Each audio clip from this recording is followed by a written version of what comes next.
Hey guys, this is Nick and welcome to my Linux experiment. Elementary OS has released a bunch of updates in October and I think they're worth a look, so let's go. The AppCenter. The AppCenter has received a lot of love this month. First of all, it's now up to 10 times faster to load the recommended suggestions and the homepage, which is always welcome.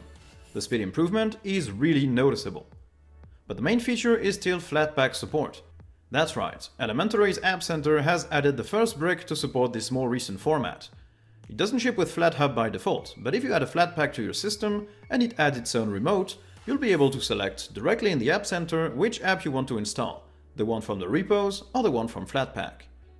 To add these individual flatpak files, you now have the sideload app, which is not installed by default, but you can still install it with sudo apt install io.elementary.sideload. It allows you to open individual flatpak ref files and install the app and their remote server to keep them up to date through the AppCenter. They warn you that the app is not curated by the Elementary OS team, and this warning is now displayed on all apps coming from the standard Ubuntu repos as well.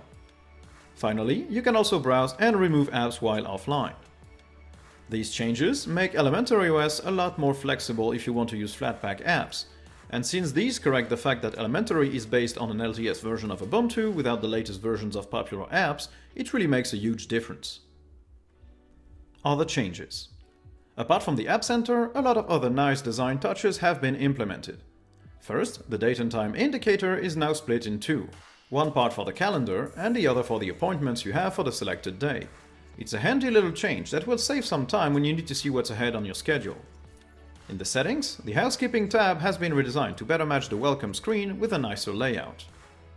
The pairing agent for Bluetooth devices has been reworked as well, and now displays pairing codes for peripherals that need them, so Elementary should now support a wider range of devices by default.